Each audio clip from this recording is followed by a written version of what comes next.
All right, we want to bring in our panel to discuss. Joining us now, Peter Pitts, president and co-founder of the Center for Medicine in the Public Interest, and Tom Borelli, Newsmax insider and America's Voice News contributor. Good to see both of you this morning. Tom, I want to start with you. You've got a degree in microbiology and infectious disease, so we've got to talk about these tests coming out. Is increasing the amount of tests a necessary step in fighting the pandemic here? Well, sure. And obviously, more testing leads to better results, more data, and then following that, we can then have the appropriate public policy with respect to trying to get as many people back to work as possible. And the over 4 million tests is a very impressive number. It's more than something like 10 other countries combined. And you have to keep in mind that these sorts of tests that they're doing, it's not like going into your pool in your backyard and testing the pH. It's really a sophisticated biochemical reaction that they're testing. And a company called Abbott Labs has been able to modify one of their existing really portable devices. It's like the size of a toaster. And they're going to be able to test the coronavirus not in days or long hours, but like in 15 minutes.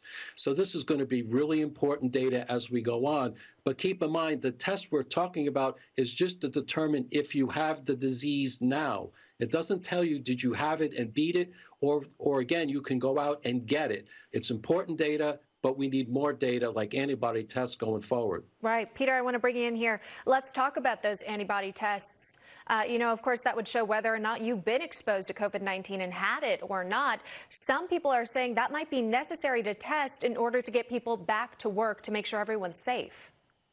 Well, there are two reasons that the antibody test is important. First is to see whether or not you've had it and where you stand relative to reopening the economy. Obviously, we want to give these tests to those in the front lines, healthcare workers, firefighters, safe police officers, people that are stocking our supermarkets shelves, et cetera, and then roll it out to the general population. The second reason is to find out where we can harvest convalescent plasma for a partial treatment. It isn't necessarily total immunity, but it helps people either avoid the disease or get through it more quickly. But crucially, these tests are all important, but they have to be accurate.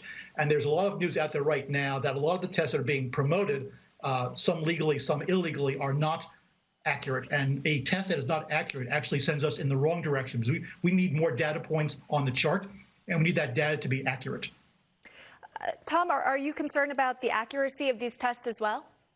Oh, absolutely. After spending many years in the lab years ago, there's nothing worse than bad data. That is just horrible, because people could actually have it, and the test could be saying you don't have it. They could go out and infect people. So, to Peter's point, it's got to be accurate, because the worst thing is bad data. But I'm really confident that the millions of dollars we put into biotechnology research, that we are going to be able to and capable of coming up with these right tests that are going to be accurate, which is going to be really crucial as we start to opening up the economy. Well, some scientists are warning that a second wave of the virus could hit and hit harder. Peter, are people who have contracted the infection immune to it?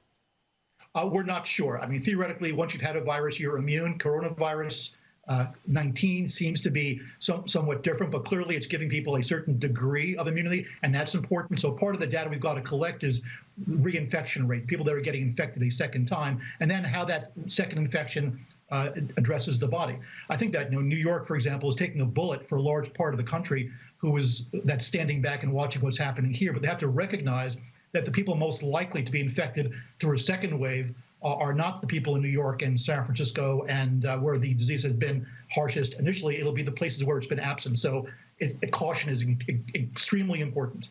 Wow. All right. The virus, of course, is not limited to just hitting the hot spots. It does spread, of course, nationwide, and you've got to watch out for that second wave. Good to hear from you both. Peter Pitts, president and co-founder of the Center for Medicine in the Public Interest, and Tom Borelli, Newsmax insider and America's Voice News contributor.